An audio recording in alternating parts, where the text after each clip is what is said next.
n'a que l'amour à s'offrir en partage au jour du grand voyage qu'est notre grand amour. Quand on n'a que l'amour, mon amour, toi et moi, pour qu'éclate de joie chaque heure et chaque jour. Quand on n'a que l'amour, pour vivre nos promesses, sans nulle autre richesse que d'y croire toujours. En quelques phrases, Jacques Brel a tout dit, évoquant cet amour qui transforme, qui rapproche, cet amour qui dépasse les frontières et donne à la vie la peine d'être vécue. La fin de toute chose est proche, dit la première épître de Pierre, une remarque qui doit être prise avec des pincettes, tant il est vrai que ce genre d'affirmation a motivé bien des illuminés qui ont exorcisé leur angoisse en s'en prenant aux autres. Ce n'est pourtant pas le sens de l'affirmation de Pierre. Bien sûr, à regarder le contexte anxiogène qui est le nôtre, où nous avons l'impression que nous ne verrons jamais le bout du tunnel, on pourrait croire que la fin est proche, quelle que soit la forme qu'elle prenne. Mais ce n'est pas, je le répète, le sens des paroles de Pierre.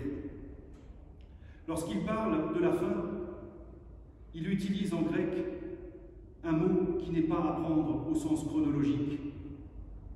On pourrait traduire la finalité, ou encore le but, ou encore l'arrivée à plénitude de toute chose est proche.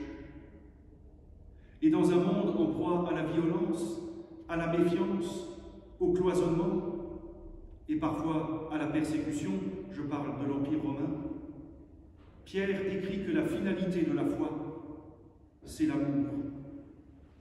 Car, écrit-il, l'amour couvre une multitude de péchés. La formule est, il faut bien le dire, étrange à nos oreilles. L'amour couvre une multitude de péchés. Qu'est-ce à dire? Qu'il suffit d'être gentil pour effacer son ardoise? On réduit souvent le christianisme à une religion de l'amour, dans lequel les fidèles auraient largement failli, et on dit que pour être un bon chrétien, il suffirait d'être gentil avec à peu près tout le monde pour être en règle. Il s'agit pourtant là d'un commode oreiller de paresse, comme n'importe quelle phrase toute faite, qui parle d'un amour passif, qui me conforte en fait dans mes opinions et me maintient bien au chaud dans ma bulle.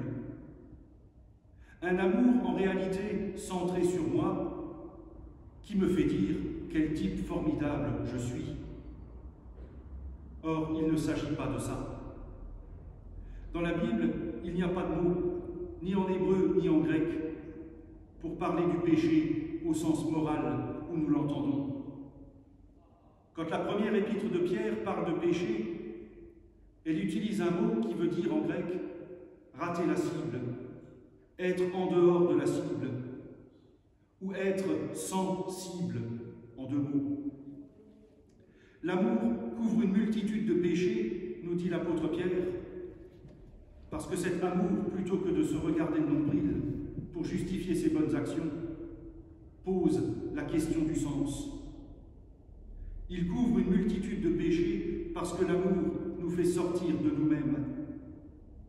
Au-delà de la vision cuculapraline qu'on peut en avoir d'un côté et la vision condescendante qu'on peut en avoir de l'autre, l'amour tel qu'en parle la Bible et tel que l'enseigne Jésus est transformation et engagement. Quand on n'a que l'amour pour meubler de merveilles et couvrir de soleil la laideur des faubourgs, quand on n'a que l'amour pour habiller matin pauvres et malandrins de manteaux de velours, quand on n'a que l'amour à offrir en prière pour les maux de la terre en simple troubadour.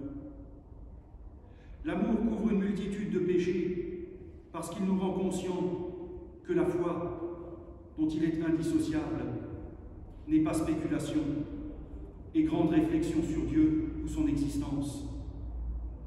Cet amour nous fait comprendre que le centre de notre foi, ce n'est pas croire en l'existence d'un être supérieur qui a tout bricolé autour de nous, qui sait tout, voit tout, décide tout, et qui nous serait favorable si on rampe bien devant lui.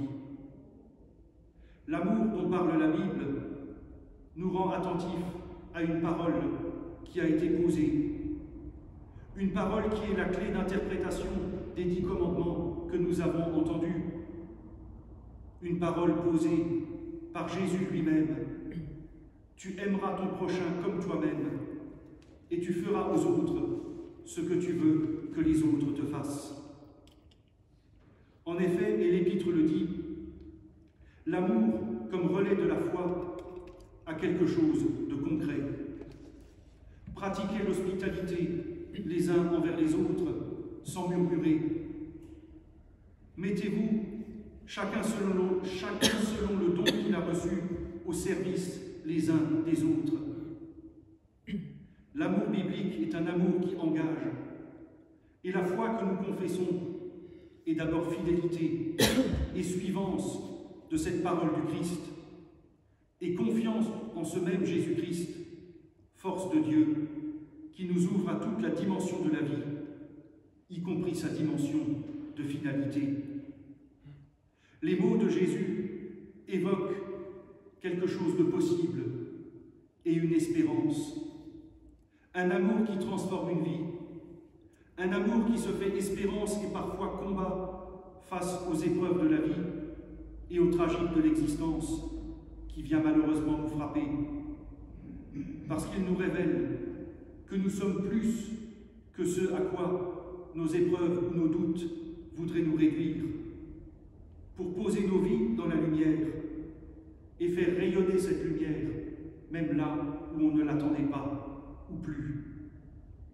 Quand on n'a que l'amour à offrir à ceux-là dont l'unique combat est de chercher le jour, quand on n'a que l'amour pour parler au canon et rien qu'une chanson pour convaincre un tambour, alors, sans avoir rien que la force d'aimer, nous aurons dans nos mains, amis, le monde entier. Amen.